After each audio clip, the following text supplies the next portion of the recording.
Bismillahirrahmanirrahim. Assalamualaikum warahmatullahi wabarakatuh. Alhamdulillahirabbil alamin wa bihi nasta'inu ala umurid dunya waddin wa ala alihi wa sahbihi wa barik wa sallim ajma'in. Rabbi shrah li sadri wa yassir li amri wa hlul 'uqdatam min lisani yafqahu qawli, amma ba'du. Alhamdulillah telah hadir di tengah-tengah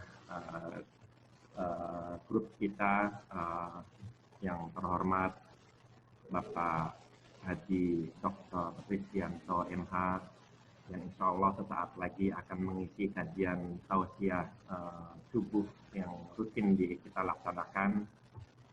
Seperti biasanya, bapak-bapak, ibu-ibu, segenap hadirin hadirat jamaah Masjid An-Nur yang mengikuti kajian ini bisa melakukan atau yang ingin melakukan pertanyaan bisa langsung ke Ustadz ataupun melalui chat room. Nanti akan kami bantu juga untuk membacakan apabila kurang jelas. Baik Pak Ustadz, ini sudah lewat dari jam 5, kita mulai saja, monggo Pak Ustadz.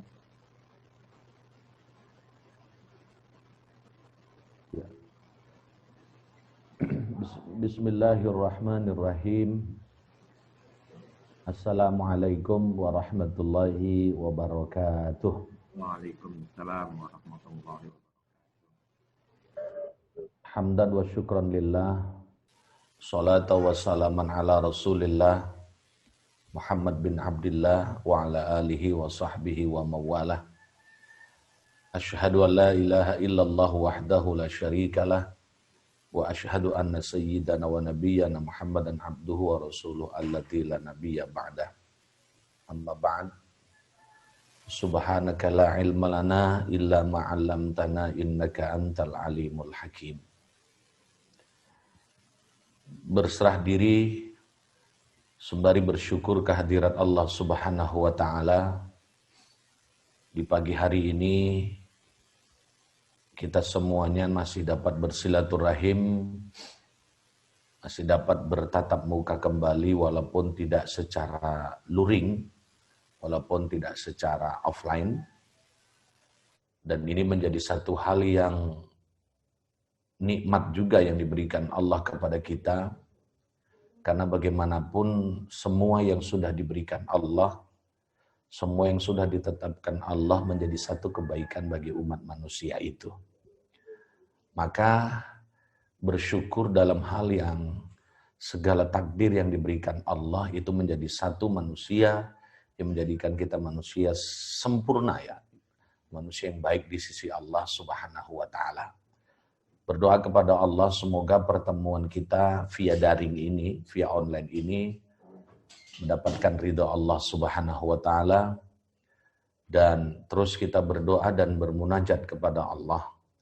Semoga COVID-19 di Indonesia segera berakhir, dan di seluruh dunia juga kita berharap semoga juga berakhir virus corona tersebut. Amin ya rabbal alamin.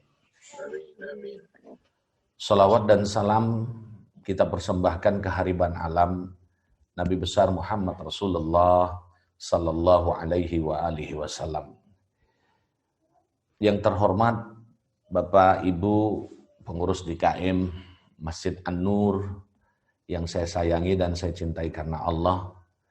Sudah rindu Pak ya, nggak ketemu kita sudah berapa bulan ini ya. Awalnya bulan Maret, dan rupanya Allah masih menentukan kita, ternyata kalau nggak ada perubahan, besok 14 September 2020 juga akan dilakukan PSBB total DKI Jakarta. Ya, ini menjadi satu hal yang mencemaskan sebenarnya, karena berbicara tentang virus corona ini, kita berbicara tentang kemanusiaan. Maka COVID-19 ini tentunya punya dampak yang sangat luar biasa dari segala aspek kehidupan. Aspek ekonomi, aspek kesehatan tentunya, aspek pendidikan, aspek budaya, kemudian aspek tradisi di kalangan masyarakat. Yang lebih dahsyat adalah bagaimana aspek ekonomi terhadap dampak COVID tersebut. Bapak Ibu yang dirahmati Allah Subhanahu wa Ta'ala, pada kesempatan kali ini tema yang akan saya sampaikan, taklim ini berjudul protokol kesehatan ditinjau dari syariat Islam atau ditinjau dari maqasidus syariah. Bapak Ibu yang dirahmati Allah Subhanahu wa Ta'ala, agama itu kan ada dua macam, agama samawi dan agama ardi. Agama samawi adalah agama berasal dari langit atau yang kita kenal dengan agama wahyu. Sedangkan agama ardi artinya bumi, agama berasal dari bumi dan ini agama yang disebut rekayasa imajinasi manusia. Berkaitan agama samawi tentunya agama Islam adalah agama samawi, agama yang berasal dari wahyu Allah Subhanahu wa Ta'ala.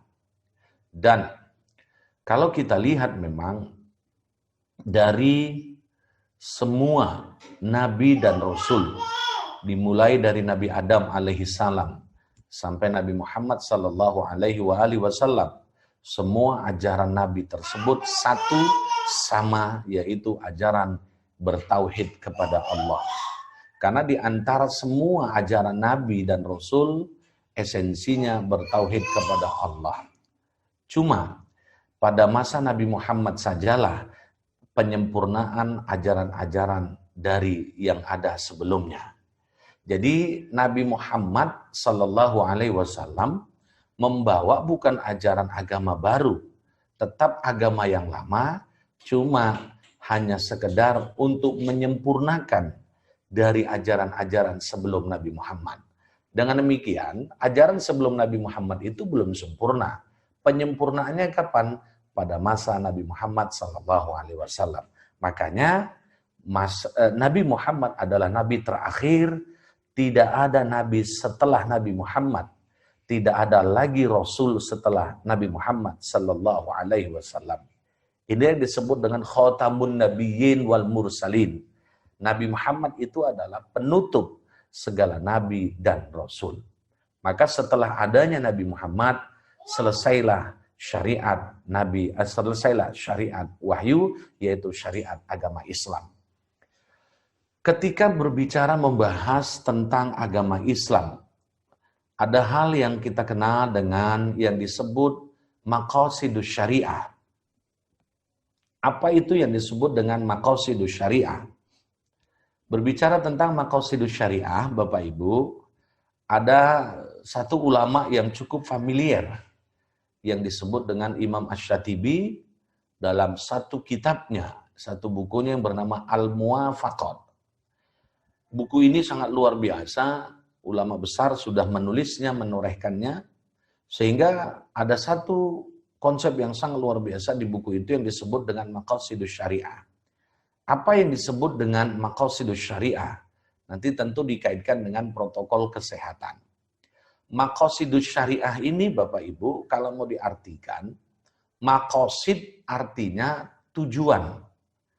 Syariat Islam, beragama Islam. Nah, dalam kitab tersebut, Imam Asy-Syatibi rahimahullah alaih menyatakan bahwa kita beragama Islam ini punya tujuan. Dan tujuan syariat Islam itu, tujuan beragama Islam itu ada 5 macam. Apa yang 5 macam yang disebut dengan konsep maqasidus syariah?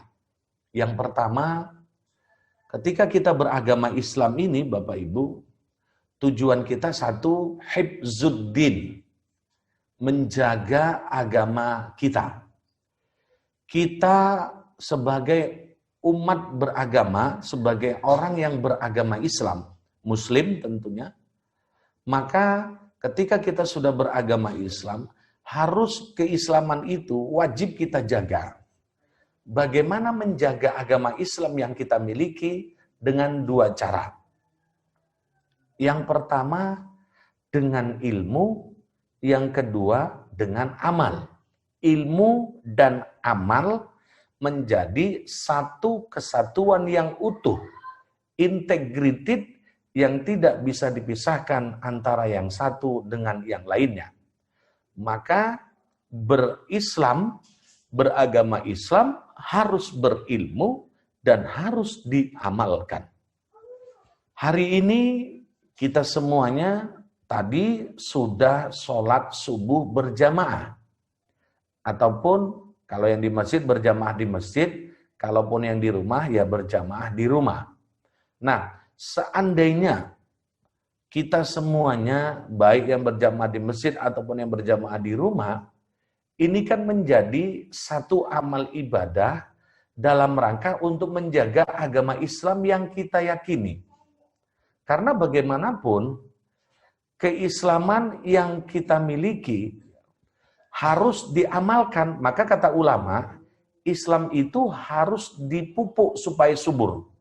Bagaimana memupuk keislaman kita supaya subur, supaya produktif dengan cara beramal. Sudah sholat subuh, sholat yang lainnya, zakat, haji, infak, sedekah, umroh, puasa, silaturahim. Ini kan dalam rangka bagaimana memupuk keislaman kita supaya subur, supaya tidak gersang. Jadi kalau ada orang Islam yang sholatnya nggak pernah, sholatnya bolong, ibadah-ibadah lainnya juga sama sekali enggak, ini yang dikatakan bahwa Islamnya itu gersang, Islamnya itu mandul istilahnya. Maka oleh karena itu Islam itu harus diamalkan. Yang kedua, beragama Islam itu harus ada ilmunya. Bagaimana berislam dengan berilmu? Hari ini kita lakukan. Yang sedang kita lakukan ini via online, taklim via online, ini luar biasa ini. Ya, taklim via online ini termasuk bagaimana menjaga keislaman kita. Menjaga keislaman dari segi taklim bagaimana? Dengan cara menuntut ilmu yang kita kenal dengan ngaji, dan ngaji. Hari ini wabil khusus bagi jamaah Masjid An-Nur Bendiraya ya, Masjid An-Nur yang dirahmati Allah Subhanahu wa taala para jamaahnya. Nah, ini kan termasuk kita dalam rangka keislaman yang kita miliki tadi harus dijaga dengan cara menuntut ilmu. Supaya apa? Dengan menuntut ilmu kita paham Islam yang benar, Islam yang kurang benar, Islam yang pura-pura benar, atau Islam yang sama sekali nggak benar gitu. Nah, oleh karena itu dengan cara menuntut ilmu, berilmu, maka ini termasuk dalam rangka menjaga keislaman yang kita miliki. Jadi Bapak Ibu yang dirahmati Allah, sekarang ini yang sedang kita lakukan, ini termasuk menjaga keislaman yang kita miliki. Kalau di awal sebelum COVID ngajinya ya ketemu sama Ustadz, ya paling tidak biasanya ada nasi uduknya Pak Haji ya.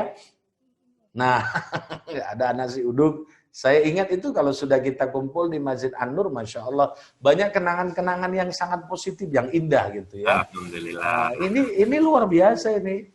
Ya nanti disuguhi kopi, kadang makan nasi uduk, kadang makan bubur segala macam. Ini rezeki yang sangat luar biasa. Gitu. Ya sekarang juga habis ngaji juga makan, cuman di rumah masing-masing. Begitu. Jadi ini sangat luar biasa ini. Ya. Tapi yakin dan percayalah apa yang sudah kita lakukan ini izin Allah, dapat ridha Allah Subhanahu wa taala. Amin. Nah ini yang pertama tadi dalam rangka menjaga keislaman kita, berilmu dan beramal. Itu dua hal yang kita lakukan. Yang kedua, dalam rangka kita supaya kita berislam itu mendapatkan tujuan yang positif. Ternyata beragama Islam, menjalankan syariat Islam itu adalah hifzul mal. Nah, Bapak Ibu, berislam itu harus dijaga hifzul mal, menjaga harta benda yang kita miliki. Harta benda yang kita miliki, konkretnya uang contohnya, ataupun mobil, ataupun sepeda motor, ataupun hal-hal yang berharga, ini termasuk harus kita jaga dengan baik. Bagaimana menjaga harta benda yang kita miliki dengan cara baik? Nah, tidak lain dan tidak bukan bagaimana harta yang kita miliki dipergunakan untuk kepentingan kebaikan bagi diri kita atau bagi orang lainnya. Nah, itu yang disebut dengan syariat Islam tadi, maqasidus syariah tadi. Bagaimana harta benda yang kita miliki harus dijaga dengan baik. Karena bagaimanapun yang namanya manusia pasti membutuhkan harta benda. Tapi ingat, dalam Al-Quran dijelaskan surah Al-Fajr itu, karena kita diberikan Allah harta benda, sampai-sampai wa tuhibbunal mala hubban jamma. Anda mencintai harta benda itu dengan sangat cintanya yang sangat luar biasa.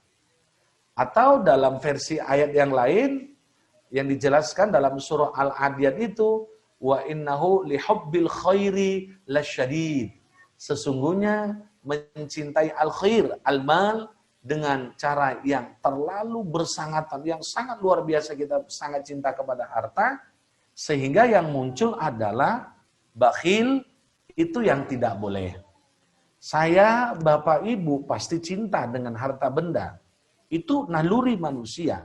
Karena itu sudah dijelaskan melalui sunnatullah. Tapi bagaimana kita cinta kepada harta tadi, jangan sampai kita menggenggam tangan kita. Ghullat aidihim, istilah Al-Quran, bagaimana kita cinta kepada harta benda, jangan sampai kita genggam secara kuat, tidak mau berbagi. Maka harta benda yang kita miliki harus dijaga. Cara menjaga harta benda tadi adalah dengan cara berbagi kepada orang lainnya. Atau dengan cara yang kedua, harus ada investasi. Nah, investasi melalui rekening kita, ataupun melalui saham, ataupun melalui ya ladang dan sawah dan segala macam. Kalau di Jakarta biasanya kontrakan ya, kontrakan kos-kosan. Kalau di Sumatera sana, di Sumatera Utara contohnya, harta yang kita miliki harus dijaga. Contohnya dengan apa? Beli ladang sawit dan segala macam, ya rambung dan segala macam, getah segala macam. Ini kan termasuk menjaga harta benda yang kita miliki. Jadi Bapak Ibu, kita berinvestasi, nabung untuk keperluan keluarga, anak cucu dan segala macam. Ini termasuk dalam rangka menjaga harta benda yang kita miliki. Jadi jangan terlalu diberikan kepada semua orang total, tapi jangan juga terlalu kita simpan total untuk kepentingan pribadi. Itu enggak boleh. Maka itulah dalam rangka menjaga harta benda yang kita miliki. Yang kedua, maqasidus syariah itu hifzul aql, menjaga akal pikiran kita. Bedanya manusia dengan yang selain manusia, itu kan antara lain perbedaannya, kita diberikan akal, selain manusia tidak diberikan akal. Maka di Al-Quran banyak ayat-ayat yang menjelaskan afala yatafakkarun, afala ya'qilun, afala yatadabbarun, dan segala macam varian itu. Apakah kamu tidak berpikir, apakah kamu tidak berakal, dan segala macam. Ini menjadikan panggilan kepada kita bahwa akal pikiran kita itu dipergunakan dengan secara baik. Bagaimana caranya menggunakan akal, bagaimana menjaga akal pikiran tadi dengan secara baik, maka tidak boleh kita merusak akal pikiran kita dengan mengkonsumsi, contohnya, mengkonsumsi benda-benda yang menghilangkan akal. Minuman keras, kemudian juga mengkonsumsi zat-zat yang berbahaya, narkotika dan segala macam sesuai dengan undang-undang itu. Maka ini kan termasuk supaya akal pikiran kita itu terjaga dengan secara baik dan benar. Maka oleh karena itu, dengan demikian akal pikiran yang kita miliki yang diberikan Allah harus dijaga dengan secara baik dan benar. Supaya akal pikiran kita itu sehat dan waras. Nah, ini yang selanjutnya. Kemudian bagaimana dalam maqasidus syariah yang keempat adalah hifzun nafsi, ya. Menjaga diri kita, menjaga jasmani dan ruhani kita. Maka beragama Islam, diri kita, jasmani kita harus dijaga dengan secara baik. Nah, bagaimana cara menjaga diri kita supaya sehat walafiat? Nah, maka saat ini kita paham adanya COVID-19. COVID-19 sudah beberapa bulan terjadi di dunia, wabil khusus di Indonesia. Maka kalau kita lihat Bapak Ibu, Majelis Ulama Indonesia dalam masa COVID dulu, waktu sebelum adanya new normal, itu kalau nggak salah saya cukup banyak fatwa yang memberikan tanggapan serius dalam rangka untuk supaya umat Islam contohnya dalam beramal ibadah jangan sampai terpapar corona. Maka kalau kita lihat beberapa fatwa MUI, Majelis Ulama Indonesia itu ada beberapa nomor itu, ini kan kaitannya contohnya seperti dianjurkan masa-masa awal corona dulu kita untuk beramal ibadah di rumah saja.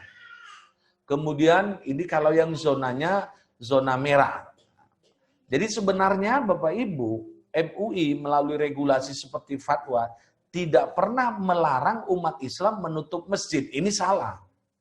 Yang harus dipahami seperti itu. Jangan sampai ada pemikiran kita umat Islam seolah-olah MUI melarang kita untuk ke masjid. Ini salah. Cuma bahasanya bukan melarang, dianjurkan. Maka kalau kita lihat fatwa MUI itu tentunya punya regulasi, punya catatan-catatan sehingga tidak bisa digeneralisasi. Nah, kalau nanti wilayahnya, zonanya zona merah dan segala macam, maka kita harus beribadah di rumah saja. Nah, kemudian setelah new normal kemarin, boleh kita beribadah di masjid seperti sholat Jumat, ya, sholat Jumat di masjid, ya kalau di rumah bukan sholat Jumat, namanya sholat zuhur begitu ya. Sholat Jumat di masjid, sholat-sholat yang lainnya, ibadah-ibadah yang lain juga kita di masjid. Nah ini kan, tapi kan muncul istilahnya dengan cara, walaupun kita beribadah di masjid, harus tetap menjaga protokol kesehatan. Nah, apa sih sebenarnya yang dimaksud dengan protokol kesehatan itu? Secara gampang, protokol kesehatan itu biasa dalam aktivitasnya, dalam konkretnya, kalau ke masjid jangan lupa pakai masker, jangan lupa, kemudian juga jangan lupa kalau sholat berjamaahnya jaga jarak, kemudian jangan bersentuhan langsung, dan segala macam itu, maka ini yang disebut dengan istilah protokol kesehatan. Dan sangat luar biasa dalam rangka supaya menjaga tubuh kita jangan terpapar virus ini, sampai-sampai Masjid An-Nur pun sudah memberikan satu ketetapan, sudah keputusan, khotib Jumat jangan dari luar dulu. Nah, ini kan begitu Pak ya. Ini termasuk dalam rangka, itu dianjurkan Islam, ini bukan main-main, karena berbicara tentang nyawa ini. Nah, apalagi kalau seperti majelis taklim di hari Minggu, di hari Ahad. Saya kan cukup paham kalau kita taklim hari Ahad itu jamaah subuh kita memang usianya sih masih 25 tahun gitu Pak ya. Atau 28. Tapi saya lihat memang kalau jamaah kita di An-Nur ini, kalau saya melihat di jamaah subuh ya, ini kan usianya yang memang usia 60-an ke atas. Ya katanya menurut WHO atau menurut sebagian dunia medis, yang apa katanya, yang rawan terpapar corona itu usianya di atas 45 tahun ya Pak ya. Nah ini jangan salahkan saya ya Pak ya. Ini coba nanti kalau Bapak kurang sependapat, tanyakan kepada yang berwenang. Saya mengutip pendapat mereka saja gitu. Karena saya lihat memang regulasinya di beberapa perusahaan pun, kalau memang usianya di atas 45 tahun, itu biasanya mereka menganjurkan supaya WFH saja, kerjanya di rumah saja gitu. Ya. Nah, kalau masih usia di bawah 45 tahun ya walaupun tetap mematuhi protokol kesehatan tersebut. Saya ingin mengatakan begini Bapak Ibu. Protokol kesehatan ini ternyata sesuai dengan syariat Islam, sesuai dengan maqasidus syariah. Ibadah tetap harus kita jalankan. Seperti sholat, ataupun kalau mau ibadah yang lebih mantap lagi, sholat berjamaah dan segala macam di masjid, ibadah taklim dan segala macam, ini kan mesti kita kerjakan, walaupun nuansanya sunat lah kalau ibadah sholat berjamaah di masjid. Tapi dalam rangka untuk menjaga ibadah itu, biar supaya kita bisa berinteraksi berjamaah di masjid, Maka supaya kita beribadah nyaman dan betul-betul kita hati-hati, maka kita harus memakai protokol kesehatan. Nah, ternyata protokol kesehatan ini sesuai dengan syariat Islam, sesuai dengan maqasidus syariah, yang sesuai dengan konsep hifzun nafs tadi, menjaga jiwa raga kita. Karena dalam Islam ada satu hadis yang cukup menarik yang dijelaskan Nabi. La dororo wa la diror. Tidak boleh melakukan perbuatan yang membuat mudarat bagi diri kita dan memudaratkan bagi orang lainnya. Memudaratkan diri kita nggak boleh dan memudaratkan bagi orang lainnya juga tidak boleh. Maka supaya kita ibadah aman di masjid, pakai protokol kesehatan, jaga jarak.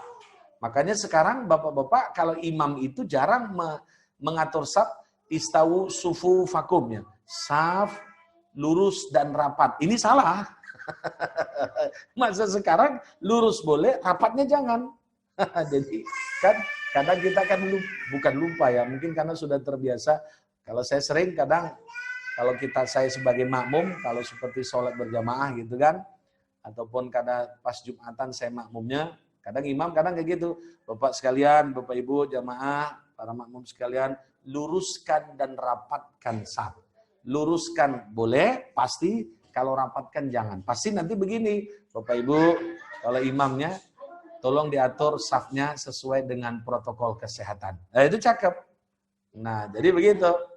Nah, makanya, oleh karena itu, kenapa protokol kesehatan ini sesuai dengan Islam? Kita mau berjamaah di masjid, supaya kita nggak terpapar virus tadi, kita pakai masker. Ada Ibu, Mbak. Supaya tidak terpapar kita virus corona, maka kita harus pakai masker dan jaga jarak supaya kita tidak terpapar, dan supaya orang lain juga tidak terpapar dengan kita, maka supaya orang lain nggak terpapar dengan kita, maka kita juga harus pakai masker dan kita juga harus jaga jarak.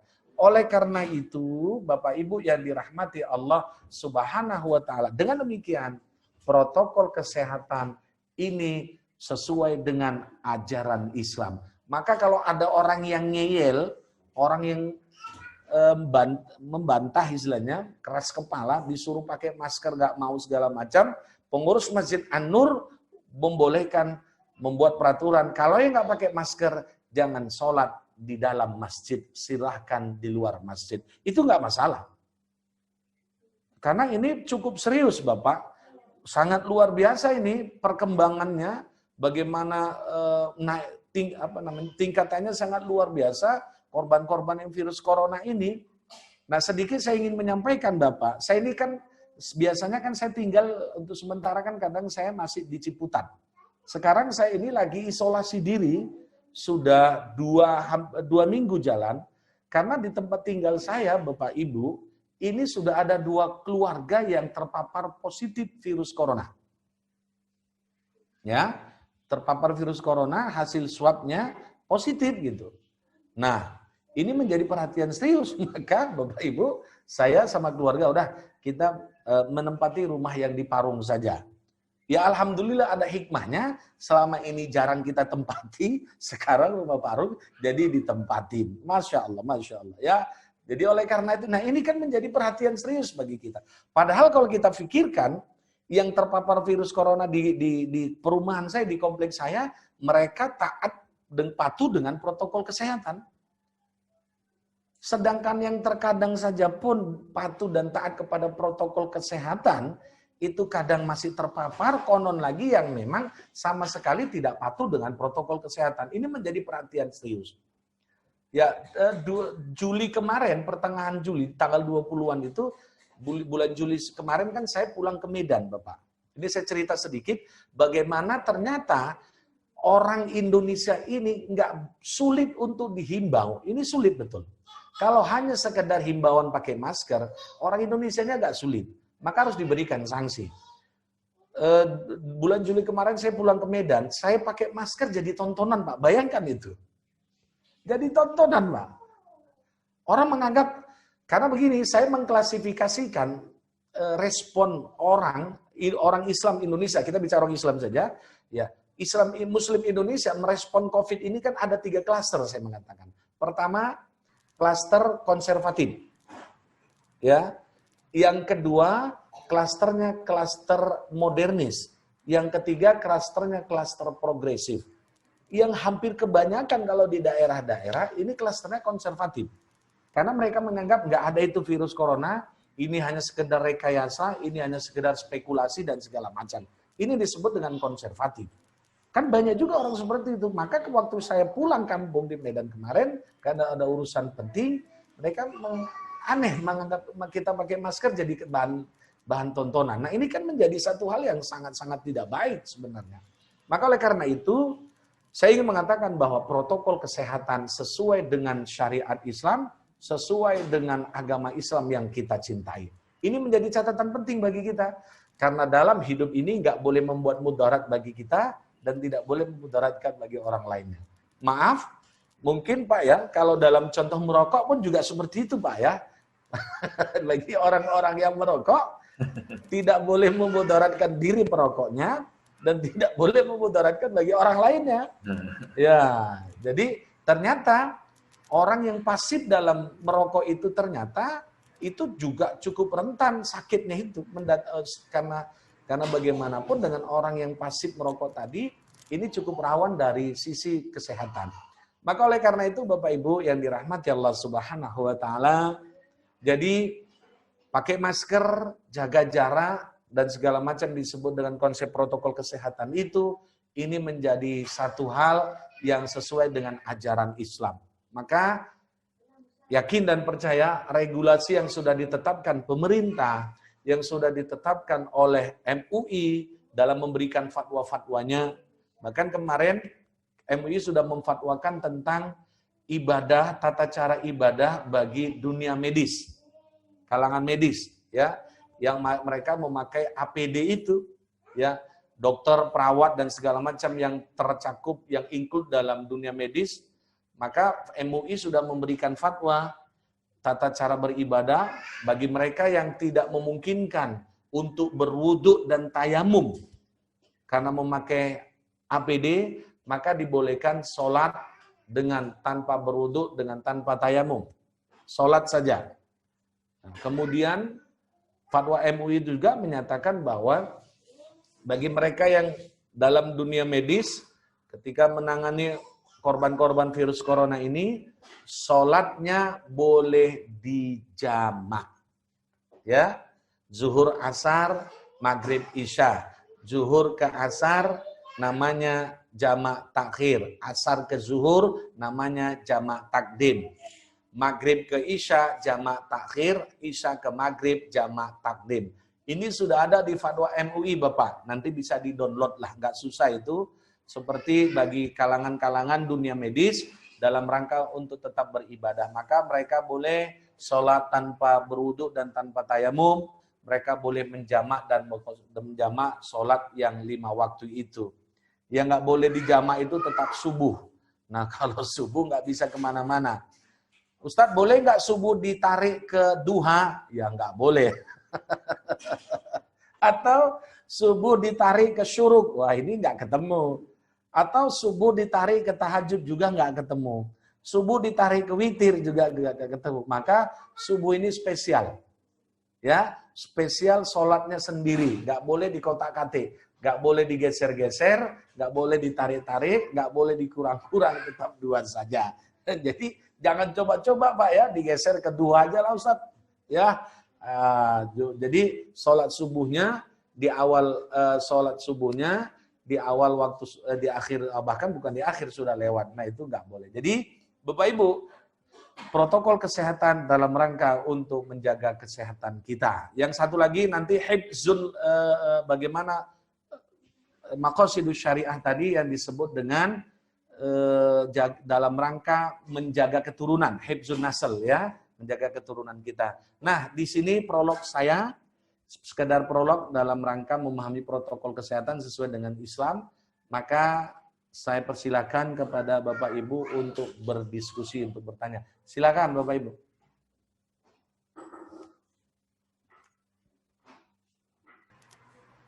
Baik, terima kasih Pak Ustadz atas tausiahnya.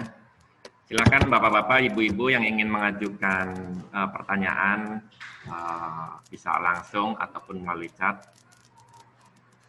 Atau ini dari chat dulu Pak Ustadz, dari pertanyaan dari Pak Haji Fauzan yang telah hadir langsung di Serambi Utama Masjid An-Nur. Pak Ustadz bisa melihat chatnya?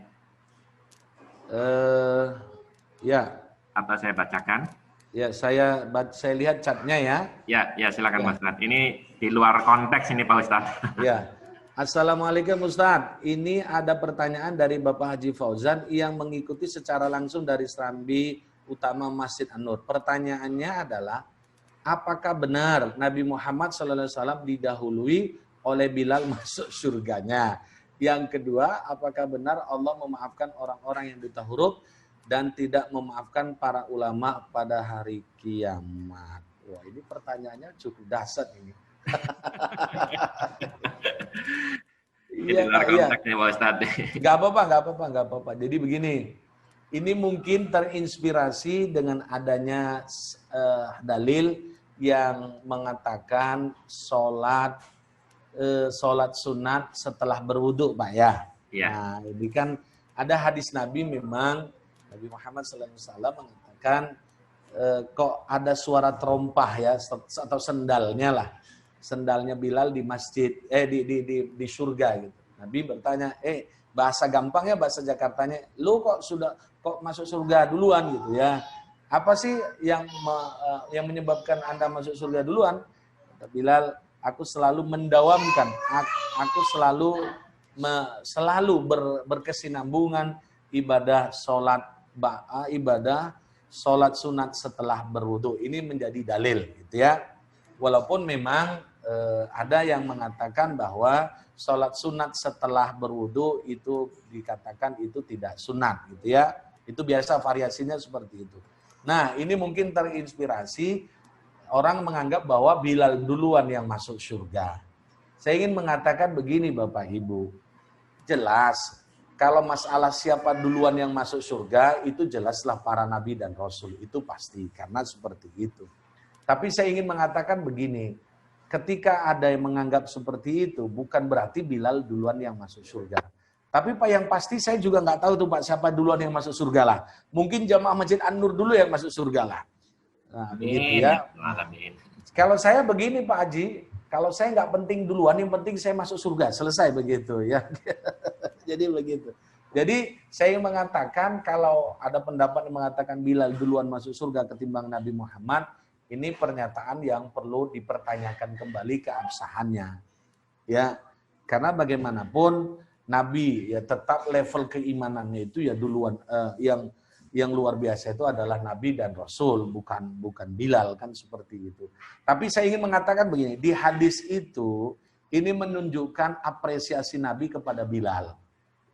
Ya Pak ya, apresiasi Nabi kepada Bilal. Bilal ini sangat luar biasa.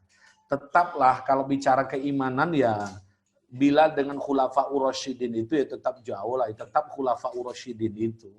Ya kan, kalau level keimanannya kan seperti itu. Bilal orang yang hebat, orang yang dijamin masuk surga, bahkan beliau yang beberapa kali mimpi ketemu dengan Nabi.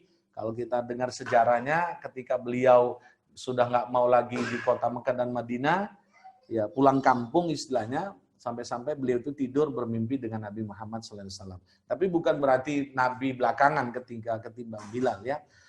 Yang kedua pertanyaannya, orang yang buta huruf masuk duluan surga ketimbang para ulama Pak ya? Dimaafkan. Oh, dimaafkan.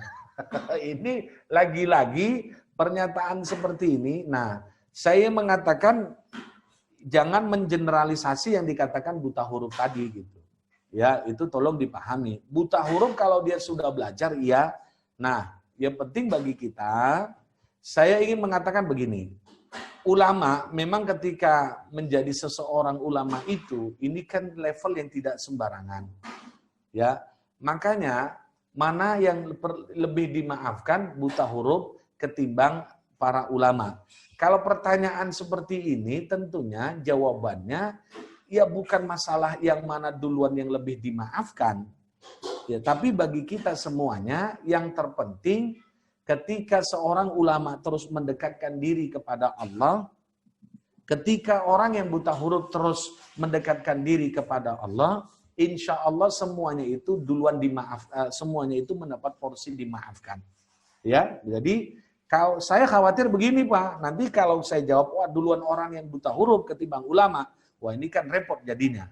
Nah, seolah-olah kalau begitu ya sudah lebih bagus buta huruf saja karena kita lebih dimaafkan Allah duluan dimaafkan ketimbang ulama. Nah, ini pernyataan seperti ini lagi-lagi sesuai dengan porsinya.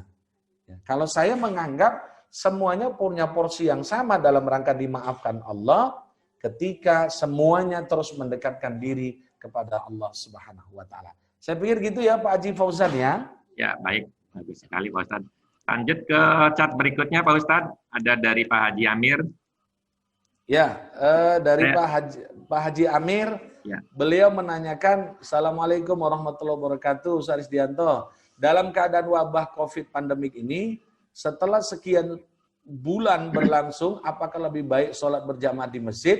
Karena masjid telah dibuka atau kita lebih tetap sholat berjamaah di rumah masing-masing. Walaupun sudah dilakukan berbulan-bulan lamanya. Nah, saya ingin mengatakan begini. Sekarang wabah masih berlangsung. Wabah masih berlangsung dan bahkan besok mau rem gasnya itu mau ditarik lagi kan kalau bahasa dunia online-nya Pak Anies. Makanya Pak Anies Baswedan ini pusing dia. Pusing bener ya.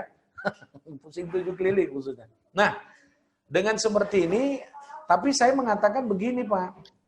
Kemarin sudah ada anjuran dari pemerintah, ya bahkan MUI, silakan beribadah di masjid dengan tetap mematuhi protokol kesehatan. Saya tetap mengatakan begini Pak, jangan terlalu lama di rumah.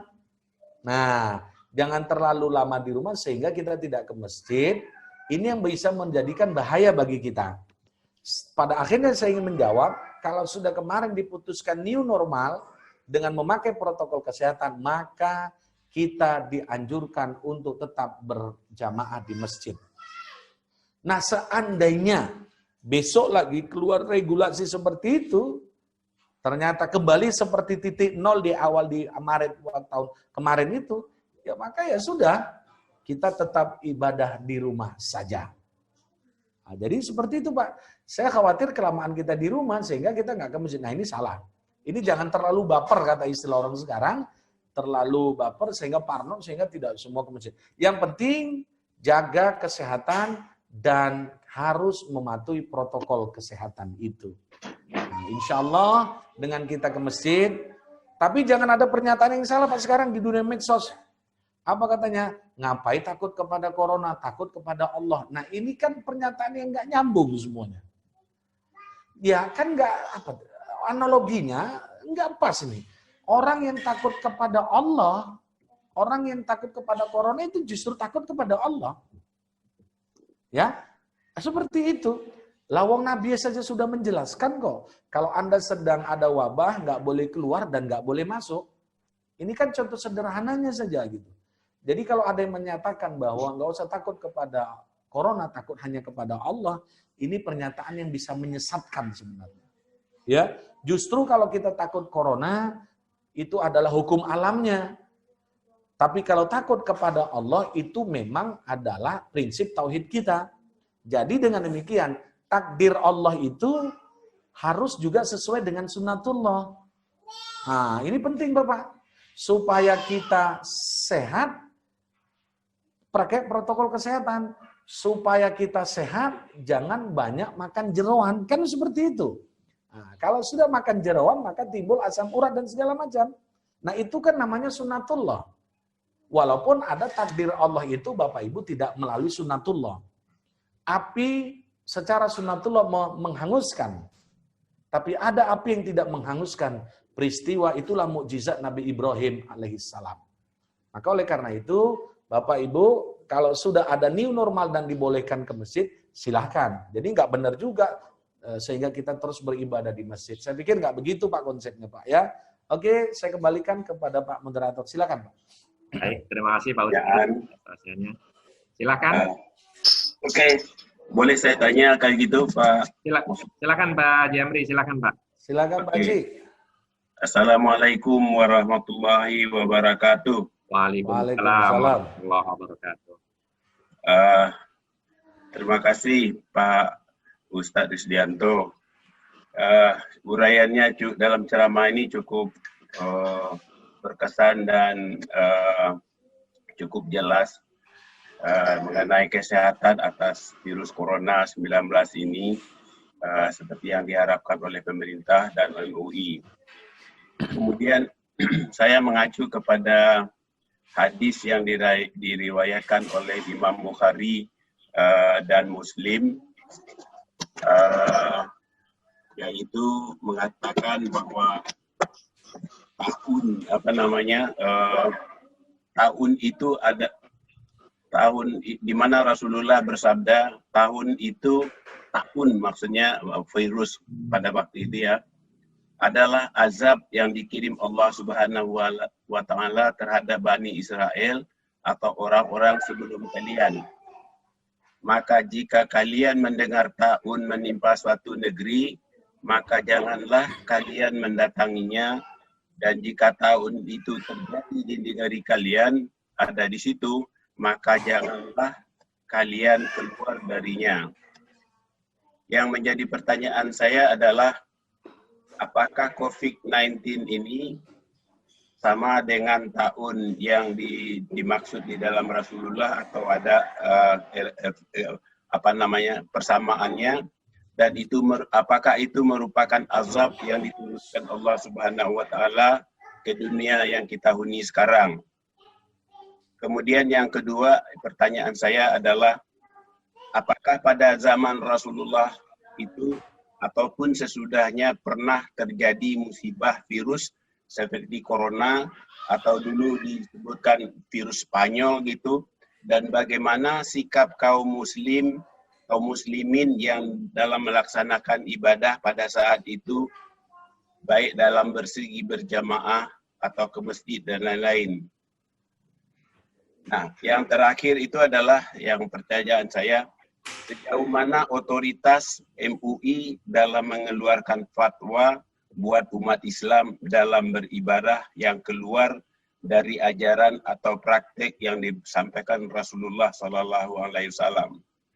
Terima kasih, mohon maaf kalau ada yang tidak berkenan. Wassalamualaikum warahmatullahi wabarakatuh. Waalaikumsalam. Warahmatullahi wabarakatuh. Langsung saja Pak Haji ya. Ya, silakan Ustaz. Saya lihat Pak Haji Amri itu backgroundnya di mana? Lagi di pinggir pantai itu saya lihat. Lagi liburan Pak, liburan di rumah. Iya. Di rumah. Iya, begini Pak Haji ya. Saya udah lama nih rindu dengan bapak-bapak. Yang pertama saya ingin menjelaskan sejauh mana otoritas fatwa yang ditetapkan MUI. Bahwa begini Pak ya, Pak Haji perlu saya jelaskan. Sebenarnya kalau kita lihat fatwa MUI itu bukan kita menganggap jauh dari yang ajaran yang ditetapkan oleh Rasul. Nah, kita lihat hampir semua fatwa MUI itu tetap regulasinya tetap berdasarkan hadis dan Al-Quran ya, tetap berdasarkan Al-Quran dan hadis Nabi Sallallahu Alaihi Wasallam. Cuma kan begini Pak. Masa sekarang ini ada beberapa kasus yang memang belum pernah terjadi pada masa Nabi Muhammad terhadap fatwa MUI itu Pak ya. Saya ingin mengatakan begini Pak Haji, Islam itu dinamis, ya Islam itu produktif sesuai dengan perkembangan zaman. Tapi kan perlu dipahami Al-Quran dan hadis itu sudah selesai, nggak akan mungkin turun hadis lagi, nggak akan mungkin turun Al-Quran lagi ketika untuk menjawab tentang virus corona ini. Nah, bagaimana kita untuk menjawab tentang tantangan terhadap wabah COVID ini? Maka MUI dengan akal, dengan naluri, dengan akal yang positif dan rasional, mereka membuat satu fatwa yang tentunya fatwa ini berdasarkan melalui tahapan-tahapan yang cukup harus dipahami juga. Maka kalau kita lihat Pak Haji, hampir semua fatwa MUI itu tetap merujuk kepada Al-Quran dan Sunnah. Tapi ketika ada satu permasalahan yang tidak pernah terjadi, yang mungkin kita menganggap dulu nggak pernah pada masa Rasul, gitu ya. Ya, seperti pakai masker sajalah ya, pakai masker ya, itu contohnya. Tentu kalau kita lihat pakai masker itu, ya kalau kita lihat literatur mungkin tidak pernah pada waktu itu. Tapi bagaimana sekarang ini regulasi yang sudah ditetapkan MUI berkaitan mengenai ibadah pakai masker, ini juga sama saja sebenarnya sesuai dengan syariat Islam itu Pak Haji. Nah, kalau memang kita mau ditarik garis lurusnya, ya ditarik garis lurusnya, karena berhusnuzon kita, orang-orang yang ada MUI, khususnya di Komisi Fatwa, orang-orang yang alim, orang-orang yang cerdas, orang-orang yang memang integritas keilmuannya itu sangat luar biasa. Jadi saya yakin tidak akan pernah ada fatwa MUI, wabil khusus Komisi Fatwa, yang sama sekali tidak sesuai dengan ajaran Islam. Ya karena apa? Bagaimanapun kita kan diperlukan ijtihad, Pak. Ijtihad itu menemukan sesuatu hal yang baru yang tidak pernah terjadi pada masa Nabi Muhammad SAW. Nah, itu yang pertama. Yang kedua tentunya pada masa Rasul itu yang namanya taun itu juga wabah. Cuman wabahnya apakah sama dengan virus corona ini? Tentunya mungkin beda. Sebenarnya kita ini di dunia, wabil khusus di Indonesia juga, kan sudah banyak sih virus yang sudah pernah terjadi. Virus MRC, kemudian juga HIV/AIDS, kemudian juga virus-virus yang lainnya, ini kan memang sudah pernah ada di kalangan kita, di kita sendiri. Cuma memang COVID ini virusnya memang cukup unik. Karena memang virus corona ini menurut kesehatan itu, menurut dunia medisnya, yang dikhawatirkan itu penyebarannya cukup cepat. Ya, penyebarannya cukup cepat sehingga korban begitu dahsyat. Walaupun nanti sebenarnya kalau berbicara tentang mematikannya, itu kalau virus corona tidak begitu dahsyat mematikannya dibandingkan virus yang lain. Jadi jawaban saya pertanyaan Pak Haji yang kedua adalah masalah wabah yang sudah pernah terjadi pada masa Nabi itu sudah pernah. Maka muncul hadis itu. Ya, kalau Anda sudah di suatu, kalau bahasanya itulah lockdown itu Pak Haji. Nggak boleh keluar, orang yang luar nggak boleh masuk, yang orang berdalam nggak boleh keluar. Itulah lockdown.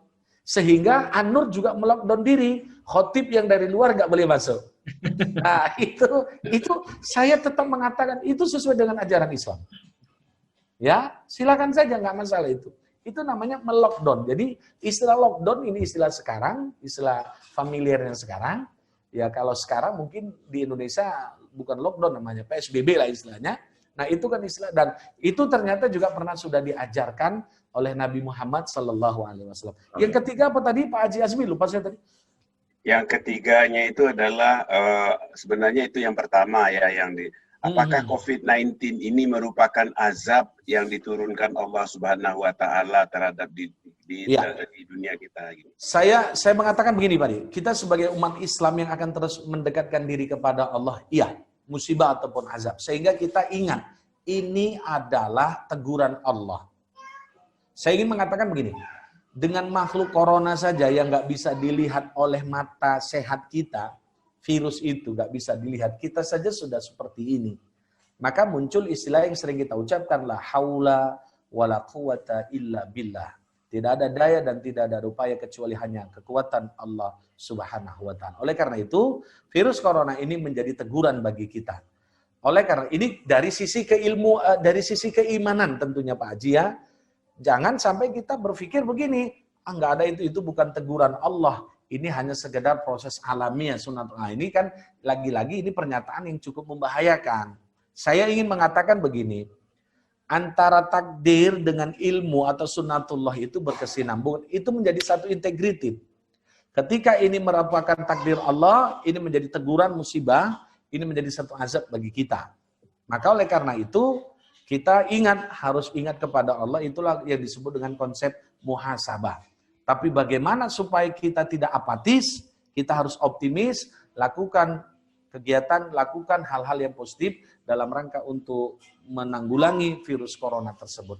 Jadi Pak Haji, ya, itu memang adalah teguran Allah, dan sebenarnya ini harus banyak nilai, beberapa dimensi yang harus dilihat Pak ya. Jangan kita menganggap ini musibah, ya kita sehingga apatis, ya sudahlah kalau ini musibah ya biarin aja. Ini bahaya gitu. Jadi yang perlu dipahami seperti itu Pak Haji Azmi ya. Oke, terima kasih Pak Haji. Makasih atas pertanyaannya. Baik, kemudian siapa lagi yang bertanya? Saya lihat di chat banyak itu. Satu lagi Pak Ustadz mungkin bisa. Itu udah mau jam 6. Satu lagi dari Masjid An-Nur ya Pak Ustadz ya, yang hadir langsung di Masjid An-Nur. Ini menanyakan tentang anggota sujud Pak Ustadz. Oh iya. Ini penting saya sampaikan. Saya sampaikan. Ya. Nah, Ustadz, apakah kalau kita pakai masker, kan hidung itu termasuk anggota sujud yang 7, sesuai dengan hadis Nabi Shallallahu Alaihi Wasallam. Saya ini mengatakan begini, pakai masker itu kan menjadi satu anjuran. Ya memang itu yang supaya menselamatkan ya, supaya sesuai dengan protokol kesehatan. Berarti Ustaz, kalau waktu sujud itu masker dibuka gitu ya. Nah, ini lagi-lagi pemahaman kita yang kurang pas. Ya, yang kurang pas. Kalau kita pakai masker itu kan ada hajatnya Ibu, Bapak. Ada kebutuhan yang cukup krusial. Dalam rangka itu tadi protokol kesehatan. Berarti dengan demikian, kalaupun kita pakai masker, sama sekali sujudnya sama seperti tidak waktu pakai masker. Sama Pak ya, Bapak Ibu. Jadi itu termasuk memakai anggota sujud hidung tadi termasuk yang 7 tadi. Jadi nggak ada kontradiktif sehingga kita nanti kalau sujud kita buka. Nanti kalau berdiri ataupun kita ruku kita tutup lagi. Wah ini nggak benar, ini bisa juga membahayakan dari sisi banyak gerakan di waktu sholat. Kan seperti itu. Dengan demikian saya ingin menjawab bahwa kalau orang pakai masker karena ada kebutuhan yang sangat krusial, yang sangat positif, sama sekali tidak membatalkan sujud kita. Sujud kita tetap sah. Oke Bapak Ibu ya, yang dirahmati Allah Subhanahu wa taala. Silakan Pak Haji, ada lagi? Baik. Sebenarnya masih ada lagi Pak Ustadz, cuma ini terserah Pak Ustadz aja ini mau dijawab atau tidak, karena waktunya sudah jam 6 juga. Kalau saya demi kebaikan kita nggak masalah bagi saya sambil ngobrol-ngobrol ini kan. Oh gitu, baik. Ya, boleh dari Pak saya jawab ya. Saya jawab aja. Pak Jamir Pak. Ya, ini saya lihat di chat gini. Assalamualaikum Pak Ustadz, mohon maaf. Bagaimana klarifikasi pesan Menak bahwa masjid bisa Jumatan bila wilayahnya aman dan ataupun hijau, zona hijau. Takmir perlu ada surat dari Satgas dan itu diinfokan ke jamaah agar aman dan beribadah dengan tenang dan khusyuk. Jadi begini Pak, saya ini kan juga pengurus masjid di Universitas Muhammadiyah Jakarta. Di awal kemarin saya ingin membuat Jumatan. Saya tetap minta surat rekomendasi dari RT ataupun RW setempat. Bahwasanya masjid kita bisa dibuat berjamaah. Nah, maka ini kan, nah itu tadi, lagi-lagi ini sesuai dengan syariat Islam lupa. Sesuai dengan Islam. Jadi Islam itu sangat luar biasa. Jangan kita menganggap Islam itu sempit sekali gitu. Nah, jadi begini, An-Nur ketika awalnya kemarin, ketika ini membuat Jumatan contoh konkretnya, ini kan dalam rangka berikhtiar, Maka Masjid An-Nur harus lapor, karena bagaimanapun kan bukan hanya sekedar lapor saja. Tentu RW nanti ada tindakan-tindakan yang sifatnya seketika, cepat dalam rangka untuk menanggulangi itu. Biasanya nanti begini Pak, bila perlu harus ada harus semacam ada rekomendasi dari gugus depan itu. Wah ini cukup super ketat. Ada begini contohnya Pak, kemarin itu ada di satu perusahaan di Jakarta Pusat, enggak di Sudirman. Mereka itu karena memang perusahaan, ketika mereka ingin membuat Jumatan, mereka lapor ke gugus depan. Ya, dicek betul segala macam dan keluar izin untuk melaksanakan orang untuk sholat berjamaah. Ini menjadikan ibadah itu nyaman, Pak. Artinya, Bapak juga di pengurus Masjid An-Nur, kalau memang saya pikir cukup dibutuhkan juga untuk meminta surat rekomendasi dari RW ya, dari RT, bahkan dari kecamatan bila perlu, dari puskesmas bahkan, bahwa masjid ini cukup nyaman untuk kita sholat berjamaah. Jadi Bapak pun ke masjid nggak merasa takut, gitu ya. Nah, ini lagi-lagi kan seperti itu. Karena memang jamaah tetap Masjid An-Nur ini usianya sudah ya masih muda-muda lah, saya pikir masih muda-muda lah begitu. Jadi perlu itu Pak Haji. Saya pikir anjuran MUI ataupun Menak itu sama saja dalam rangka untuk kita ibadah di masjid nyaman dan tentram. Saya pikir gitu Pak Haji ya. Baik. Ya, kemudian ada lagi tadi chatnya. Ya, apa virus corona ini sudah ada virus flu dan segala macam. Apakah jamaah jaga jarak dan saf akan terus berlanjut, kebiasaan akan terus selamanya? Ya tentu tidak Pak, tentu tidak. Kalau memang kita sudah terbebas, insya Allah segera bebas, maka jaga jarak nggak boleh lagi. Ya, jaga jarak nggak boleh lagi. Jadi nanti kalau sudah normal, jangan sampai lagi terjadi Masjid Jami An-Nur membuat jaga jarak. Nah ini nggak benar. Ini kan ada kebutuhan yang sifatnya darurat. Ya, darurat, maka lakukanlah kalau kebutuhan darurat. Setelah memang tidak ada lagi hal-hal yang virus tadi, maka boleh lakukan. Maka bukan boleh, mesti dilakukan seperti biasanya. Saya pikir gitu Pak Haji ya. Baik. Ada lagi pertanyaan lagi nggak Pak? Yang di chat? Ada satu lagi Pak. Iya. Silakan yang mana itu Pak? Atas, Lupa Pak. saya. Agak ke atas Pak. Iya. Oh ini, nah dari Pak Haji Amiruddin ya? Iya Pak. Nabi Muhammad SAW memerintahkan agar sholat berjamaah. Harus merapatkan dan meluruskan saf. Tapi kita disuruh merenggangkan saf. Apakah perintah Nabi tersebut bisa digugurkan oleh ulama? Apakah dasar hukumnya? Ya, ini lagi-lagi seolah-olah jangan ada pernyataan narasi antara ulama dengan bertentangan dengan Nabi. ini bahaya juga ini ucapan seperti itu. Jangan mau ikut ulama, ikut para nabi. Ya kan repot jadinya. Nabi nggak pernah menjarangkan saf, tapi Nabi meluruskan saf. Ulama kita, khususnya di Indonesia, menyuruh menjarangkan saf. Lagi-lagi konteksnya itu apa? Beda konteksnya Pak ya. Konteksnya itu beda. Kalau memang meluruskan dan merapatkan saf itu dalam keadaan normal. Seperti tidak ada virus ini. Kalau memang seperti virus ini, ya kita harus menjaga jarak. Justru itu sesuai dengan Nabi gitu Pak Haji ya. Lagi-lagi jangan ada narasi seolah-olah ulama itu bertentangan dengan Nabi. Ini bisa bahaya ini. Enggak Pak Haji ya Bapak sekalian. Jadi sekarang ini ya sama juga. Taklim via online, melalui via Zoom ini, kan itu ya walaupun nggak secara langsung, itu kan dianjurkan oleh ulama supaya kita aman dalam taklim. Apakah ini bertentangan dengan Nabi juga? Ya kalau bertentangan dengan Nabi, besok nggak usah kita buat lagi Pak Haji di An-Nur ya, taklim via online ini lagi. Lagi-lagi, tolong konteksnya itu apa? Tapi kalau ada ulama menyatakan maaf, na'udzubillah, boleh atau sekarang sudah nggak usah sholat lagi karena ada virus. Nah, ada ulama yang mengatakan seperti itu. Ini namanya ulama su. Nah, ulama jahat, ulama sesat. Nah, itu jelas lah. Kalau itu kan, jadi kalau saya lihat ini, bagaimana kita saat ini hanya metodenya sajanya, esensinya beribadahnya itu sama dengan masa Nabi Muhammad Sallallahu Alaihi Wasallam. Gitu Pak Haji ya. Nah, chat selanjutnya. Ya, udah cukup Pak Ustadz kayaknya. Ya. Jangan jam 6 lewat. Iya. Insya Allah bermanfaat. Saya tutup dengan doa Pak Haji ya. Baik, silakan langsung ditutup. Ya. Bapak, Ibu yang dirahmati Allah Subhanahu wa taala, mari kita membacakan surah Al-Fatihah. Kita niatkan semoga dengan baca Al-Fatihah kita semua keluarga sehat walafiat selalu, amin. Kemudian dengan membacakan surah Al-Fatihah secara khusus kita berdoa kepada Allah semoga COVID-19 ini segera berakhir di Indonesia dan seluruh dunia, amin. Dan semoga dengan membacakan surah Al-Fatihah dosa-dosa orang tua kita, ayah bunda kita diampuni oleh Allah Subhanahu wa taala. Dengan membacakan surah Al-Fatihah semoga keturunan kita soleh dan solihat. Ala hadhihi al-Fatihah.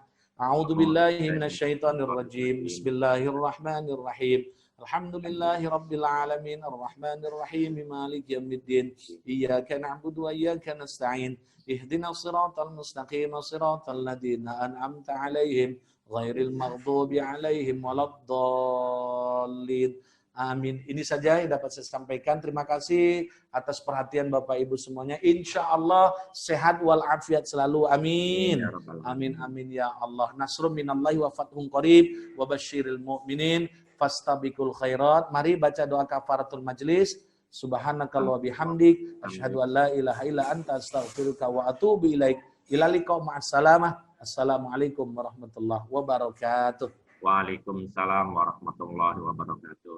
Terima kasih Bapak-Bapak, Ibu-Ibu jamaah Masjid An-Nur dimanapun berada. Tadi sudah ditutup Pak Ustadz. Kami mohon izin juga media ini kami tutup. Dari kami mengucapkan banyak-banyak terima kasih dan mohon maaf apabila ada kesalahan di sana sini. Akhirul kalam. Wabillahi taufiq wal hidayah. Assalamualaikum warahmatullahi wabarakatuh. Waalaikumsalam warahmatullahi wabarakatuh.